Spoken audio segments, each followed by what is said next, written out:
drug giant AstraZeneca AZN.LN negative 0.55% ELZ, seeking to invigorate the depleting drug pipeline, Monday set out plans for a reorganization of its global research and development operations, which will include eliminating around 1,600 jobs over 3 years and relocating its headquarters to Cambridge, England. The company, newly headed by former Roche.G.Roche.VX plus 0.05%. Executive Pascal Soriot, is fighting to convince investors it has a strategy to replace revenues from blockbuster drugs with expiring patents, like its antipsychotic Xarelto and statin Crestor, which have led to cratering revenues. Monday's restructure is the latest of several major cost-cutting exercises since 2007. AstraZeneca, which is presenting the R&D overhaul as an attempt to align the company better with cutting-edge developments in biological science, said it would consolidate many of its scientists around 3 hubs: in Cambridge, recognized as a center of bioscience research, Gaithersburg, MD, in the US, and Mölndal, Sweden. The company will also move all of the scientists working at its Alderley Park facility in Cheshire, England, where it has had a presence for about 40 years, mostly to Cambridge. It will also relocate 1,200 positions from its Wilmington, Delaware, base. Most of these jobs will move to Gaithersburg. AstraZeneca plans to vacate its London headquarters by 2016. It will retain some R&D positions in Boston, Mass.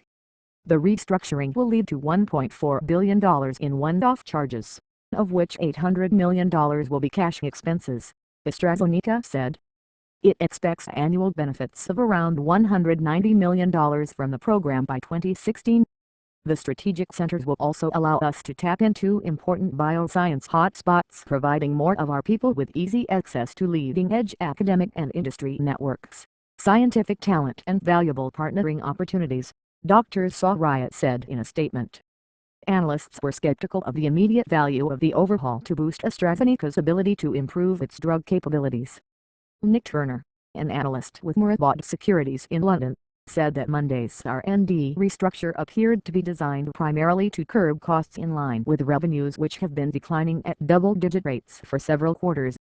This is another wave in a long series of cost-cutting programs which have been running since 2007, which were geared to boost earnings per share by containing costs, Mr. Turner said. But it does point to the likelihood of a greater focus on biologics. Mr. Turner said he believed it would be difficult for AstraZeneca to rapidly turn its pipeline around without a significant acquisition. AstraZeneca has suffered from a perception in recent years that it is failing to bring new drugs to market successfully. At the end of 2011, experimental drugs for depression and ovarian cancer failed in clinical tests, leading the company to take a $380 million write-down. Meanwhile, investors have argued that its $15.6 billion purchase of U.S. biotechnology firm MedImmune, in 2007, has been underwhelming in drug development terms. Unlike most of its large pharmaceutical peers, it hasn't significantly diversified into adjacent product areas such as over-the-counter medicines or generic drugs, both of which tend to have more predictable revenue streams. Last year, concerns about the company's drug R&D strategy contributed to the abrupt departure of its chief executive, David Brennan.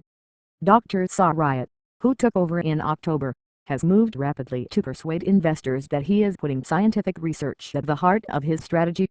Many investors and analysts believe, however, that the company will struggle to restock its pipeline rapidly without an acquisition.